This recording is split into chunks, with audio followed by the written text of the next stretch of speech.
Let's talk about the hottest thing in comics right now. Everybody's talking about Transformers, Transformers, Transformers. Let's talk about the whole thing. Let's talk about the entire Energon universe from Image, which involves the Transformers series, the G.I. Joe series, and Void Rivals. Now, this stuff is pretty much, a year and a half, 2 years into its run. So I am not going to spoil anything, but I'm going to give you a breakdown in case you're wondering what's all the hubbub, bub.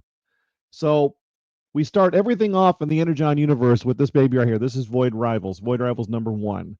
Void Rivals is basically set around two warring factions that live in deep space, and they are settled around a black hole. And all of that comes into the story later, but that's just the basics of it. And they've been warring as far back as they can remember. They've been rival nations in space warring.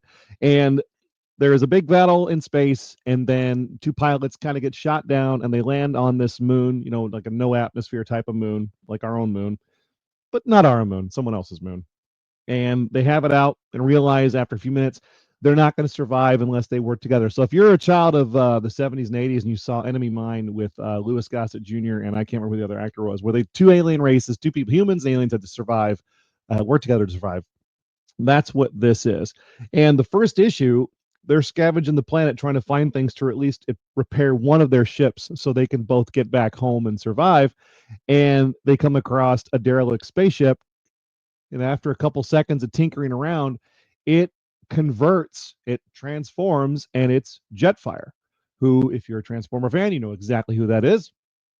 Jetfire looks down at them and goes, "Have I been sleeping that long?" He looks at the stars and he realizes he's been dormant for like a million years. And if you remember the cartoon Transformers, when they crashed into the volcano on Earth, they were asleep for like a million years. They crashed there during like the Jurassic period, and then they slept until they got to our time. So Jetfire wakes up, and their whole purpose is to get off that planet and get help. He wakes up, looks at them, says a couple things, and then he fucks off. And he takes off and just leaves them there. And they're like, "Well, son of a bitch." And he takes off. And that is the introduction. Like that was Robert Kirkman's way of showing, hey, this isn't just Void Rivals, which nobody knew it was coming. It was a complete secret, which is exactly how Robert Kirkman likes to do things. He's a great storyteller. He really is. You'd know that if you watched Walking Dead or watched the Invincible show. That's his as well. So what a great start. Let's introduce the Transformer that we all know and love, and then he F's off, and they're just like, "Oh, well, that's nice. I guess we'll try to survive without him." So that is how the first Void Rivals issue starts. That's how this all kicks off. Now, what happens to Jetfire? Well, Transformer number one comes out a few months later, and I'm going to open up my number one because, I'm a I'm a pimp like that. And number one gives you a little taste of, the Ark crash landing. We're in modern day space. Spike is there. If you remember Spike, he was cool. He's the character that Shia LaBeouf should have been Spike. Was he Spike? What that was his name in that movie? Was it Spike? Maybe it was Spike. I don't remember. Anyway, him and his girlfriend head into the mountains to set up a telescope to look at the stars because you get away from the city lights. So they're out there doing their thing, and then little tremor happens, crack opens up, and they fall right into the Ark. They fall right into the Ark that had apparently nobody saw these giant engines, or maybe they were covered up for years. Well, they fall right into it, and it's really hard to see. But if you look really carefully in the viewing window, that hexagon there in the background, that's the viewing window outside their ship. You can see Starfire flying in because when he leaves Void Rivals, the Void Rivals book, he's going to where he heard the Autobots were last, the trajectory would have carried them. So he goes from Void Rivals number one right into Transformers number one, and that's how that starts. And he wakes up all the Transformers, all hell breaks loose. They kill Bumblebee immediately. I never laughed so hard. I'm reading this book in my store when it came out. Like, I can't wait to read this. And like 3 pages in, bam! Starscream is the first one that Jetfire revives. Because if you remember the cartoon, Starfire and Jetfire were buddies. But he had been gone for a million years or whatever, and Starscream had become more psychotic as time went on, and he just looks down at Bumblebee's unconscious body and just blows a hole in his head. Boom, bang, zing. No more Bumblebee. No more focus of all the Transformer movies. No more, buddy buddy Bumblebee movies. So yeah, I laughed really hard. It's like, finally we can move on to a different character. Won't that be nice? So Transformer hits it off. Number one, read it. It's great. Number two is where we tie in G.I. Joe. We get a little Easter egg. So in this issue, Starscream is tearing ass across the United States. And they're like, what the hell's going on? We're getting reports of being attacked by fighter jets. So the quickest response the military has is they divert a fighter jet that's nearby. And it was just going from one base to another. And they had a ride along. So it was pilot and the ride along in the co pilot seat. And they get in a dogfight. Starscream, obviously, air superiority. He shoots down the fighter, but as they go to eject, he pops up in front of the pilot and the co-pilot as they're ejecting. He just goes, hi, and just splats the pilot. Like they're not screwing around. This is good stuff. This isn't like your kids Transformers or the stuff we had grown up. This is serious stuff. They do some serious stuff in this stuff. And so he kills the pilot, and the co-pilot is just, immediate shock and horror. And he just pulls the only thing he's got in his pocket, which is a signal flare, and he just happens to get Starscream right in the eye. So Starscream's like, ah, and he flies off. And as the co-pilot is parachuting down, the camera view or the picture view cuts in on his breast, and it says Duke. Now, if you're a G.I. Joe fan or you have any idea, you've ever seen G.I. Joe, Duke is the main dog. He becomes the field commander for the G.I. Joe unit.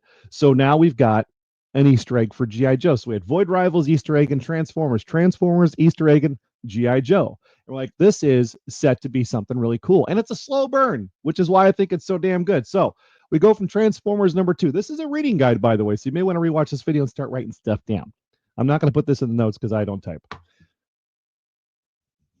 So we go from issue 2 of the Transformers, and then it sets up this. Now, they did G.I. Joe a little bit differently, and I really like how they did this. They did 4 5-issue miniseries featuring 4 characters and then a handful of others. Excuse me, it's one of those days.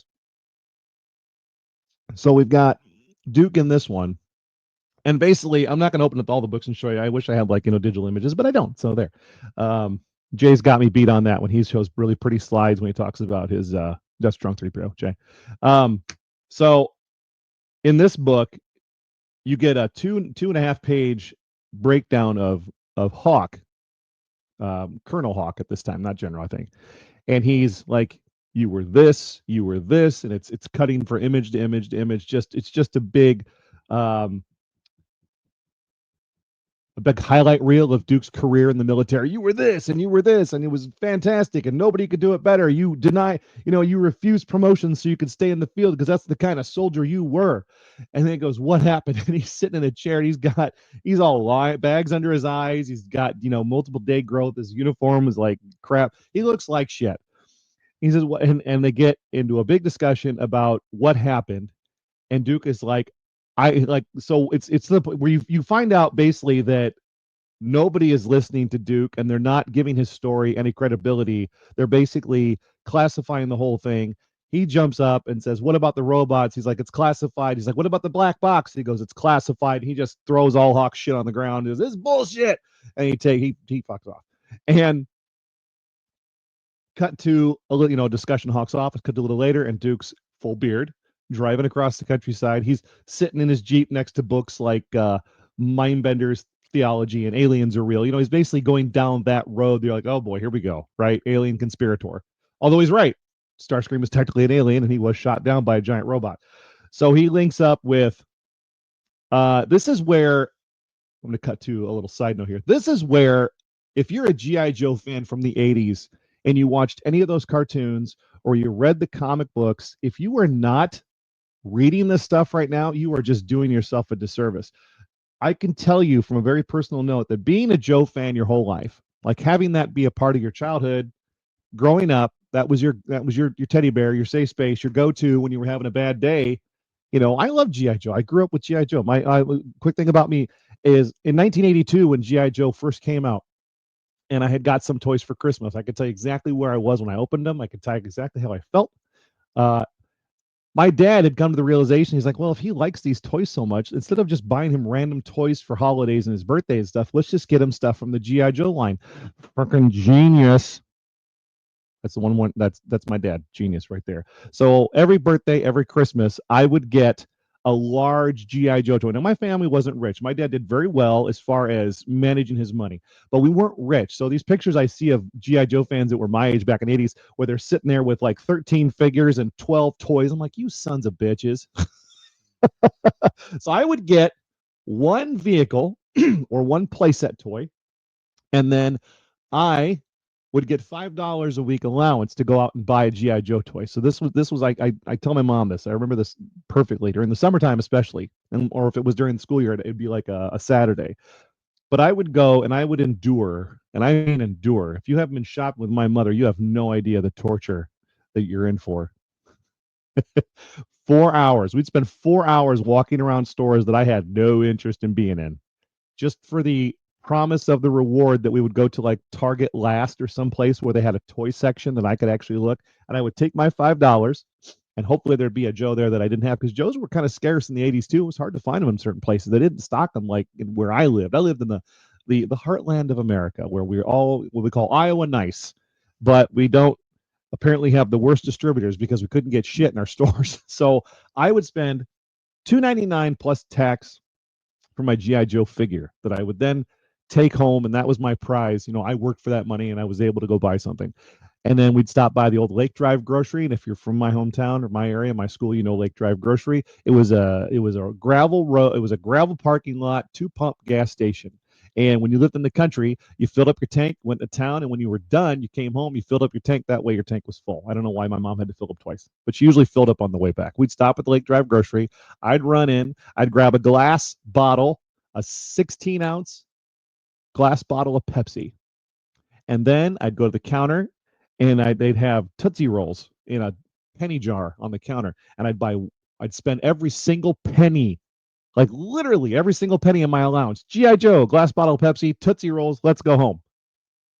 And that was how I grew up. So this stuff really hits home. And when I tell people I have credibility when it comes to my opinion on the G.I. Joe world, this is perfect. I mean, it may not be perfect for everybody because opinions vary, but when you're talking about something where you take a current modern day writer and he, trying to restart something while being, true to the fandom, being true to its history and its origins, where the biggest part is not taking the characters and changing them in a way that pisses off the fan base, because GI Joe, you have to have the fan base or you're not going to make it. You can't shit on the fan base and then make this sell. It doesn't happen like that. This is something where you have to have the fan base to make it work. That's just how it is. There aren't kids with cell phones checking out GI Joe or sitting in their basement or going out in mud holes in their backyard and playing with their toys. They have phones now. They don't need this, right? So you need the fan base. So he's done a really good job of keeping the fan base on this one, and I'm really happy with it. If you're a GI Joe fan, this is a great way to restart. And like I said, they're doing a slow burn so that it is way more enjoyable to read. And yeah, I mean, you get time with, they're starting to introduce more characters. But basically, with the Joe books, you start with Duke coming out of Transformers, and then you pick up Cobra Commander, and you get an origin story that kind of gives you, like, this is where he's coming from in our universe. So they're giving these introductions characters. This is what Cobra Commander is in our world, and it's really close. I mean, the first 3 pages they tie in Cobra Law, which, if anybody watched the movie back in the 80s, that was the weird organism civilization that lived in the Arctic underneath an ice cap. They have their own little civilization. He doesn't belong to their civilization. They make it very clear that he was an outsider. So it sticks to his origins so far as where he came from in the comic books, and then where they had him in the movie. So he's an outsider, but he was part of Cobra Law. So that stays true. And in this book, he meets the Dreadnoks, which is, for the non-Joe fluent, it's like a dirty biker gang of mercenaries that Cobra had hired for years under the leadership of Zartan, the head biker, and his brother and sister. So the Dreadnoks, the Zartan family, they were Cobra Commander's paid mercenaries. And boy, you want to talk about bloody to another level when it comes to, I mean, what GI Joe was never very bloody. It really wasn't. This is a little bit different. We're talking, yeah. So get that one. Then you get introduced to their version of who Destro is, and it's exactly who he's always been. He's an arms dealer. And he sells what he makes and sells futuristic weapons, the best in the market, yada, yada, yada. He's a businessman protecting his interests. And, he's a relatable character. Everybody can relate to a guy just trying to make money, regardless of whether or not he's an asshole. So there's a lot of different people in the arms dealership world that he interacts with, and then eventually what we start to learn is Cobra Commander, and you find out later why, but I won't spoil that for you. He discovered the energon source that powers the Transformers, where they get their lifeblood, which is the energon, their level of energy. So this kind of becomes a a new like a fight to control or to grasp or to create the new energy source, which is way more powerful than anything humans have ever created. So this is something new, it's extraterrestrial, it's way more powerful than anything we have. So you now have your center point, your focus, your plot of the story is they want more energy to create the weapons and to make them more powerful, and that's what they're going after. And then they discover that the Transformers are on the planet. They learn of their existence, and that's where the energy comes from. And you follow that through those two books. The last one is really interesting to me because I'm a huge fan. I'm a fan of, if you don't know anything about G.I. Joe, Arashikage, which is the clan that Storm Shadow and Snake Eyes come from. It's got a whole history in the comics. Read the comics. You can find big collections now of the original Marvel series. Image has taken the time to print all 155 issues of the original series, the special missions, the order of battles, the annuals, anything that they printed in the Marvel series. It's all been reprinted in big omnibuses, which is pretty awesome. But you learn all about where they really comes from and how that all works out and what happens, what splits them apart, what really splits them apart. It's fantastic. So this book here, Scarlet, and you can see behind her Jinx, this one made me a little nervous. Now, I'm going to preface this with a statement. I don't care who you love. I don't care. Well, I do. I care who you love. I care what your lifestyle is about. But if you like someone from a different persuasion or the same persuasion, that's your business. It's not mine, and I'm not persecuting anybody about that. But when it comes to the fandom and bringing in the fans, you got to be very, very careful that you're not changing characters to check boxes. And that is something that this series from the Energon Universe does not do. There is no box checking. It is just creatives being creative. And they haven't ruined anything by switching and changing and moving and for the purpose of checking a box. There's no DEI bullshit in this series. None. I haven't experienced any of it, and it's been a happy time. It's why it's one of the most successful things on the market right now, especially Transformers book. So Scarlet and Jinx in the original storyline and in this one as well, she's a member of the clan. She's supposed to be Storm Shadow's cousin. I think she still is in this. I'll have to reread it because I've been rereading I haven't reread comics in a long time. I read them once, I put them away, and move on because I got a lot of stuff to get through. I've been sitting down and rereading this stuff, so I got to get back into reading Scarlet again. They are like sisters. So you're introduced to Scarlet, Jinx, Storm Shadow, and a few other characters in this 5-issue miniseries, just like the other ones. But they have not brought them into the main universe yet. We are going on issue number 8 of G.I. Joe, and they have not brought them in, and I'm excited as hell. I got to tell you, when you're trying to build up excitement for a product, it's one of those standard things where you don't give the audience what they want, you give them what they need. So who's the most popular character in G.I. Joe? If you're not a G.I. Joe hardcore fan, who's the most popular character? It's Snake Eyes. He had his own damn movie. Okay, you'd be like, Snake Eyes is the coolest. He's a ninja who doesn't talk. He's silent but deadly, that kind of thing. He's a fart. He's silent but deadly. Sorry. They have not introduced him at all. He hasn't been in this. He hasn't been in anything else. There's one mention of him in the Duke comic. There's a couple of other Joe members before they become G.I. Joe that go after Duke because he's off the reservation. And I think it's Stalker that says, "Let me show you something I learned from a friend of mine." And he roundhouse kicks Duke in the head. It's like, okay, so that's an Easter egg to introducing Snake Eyes someday, because if you know, Stalker and Snake Eyes were both long-range recon patrols back in the Vietnam era when the G.I. Joe book was originally wrote. That's the time period they were in. So they all came from Vietnam. Storm Shadow, Snake Eyes, Stalker, a couple of their friends who died. They all came from the Vietnam era. So that's where that history comes from. Well, it'd be interesting to see what they do. I assume they'll just shove them all into Desert Storm or Afghanistan or some other war that happened in the last 10 to 15 years that they can just appropriate and I hate to say appropriate, but you gotta make it sense. You can't say I'm from, this is Magneto, he survived Auschwitz. Well, it's been a long time. He's pretty old. So you have to find a way to relate it to a newer audience, as well as staying with the old audience that remembers what the stories were about. So excited to see what happens here. But this whole Energon universe, I have guys now that are just buying this. This is all they buy. You can see behind me the books. I'm buying the collect editions in hardcover because I'm putting the comics away after I smack the shit out of them. The guy with graded books on a row behind him is smacking his Transformers #1. This is to get you $80, I think. I think 80 to 100. I haven't checked the prices recently, but these were going for quite a bit when you graded them or when you had them raw. So I mean, major props to Image, Robert Kirkman, and really excited. I did a video a little bit talking about how he is going to be on the new creative team for the Transformers because originally Transformers, like if you're a wrestling fan, by the way, the first 24 issues of this were written by Daniel Warren Johnson, and he did a lot of the artwork for the early ones as well.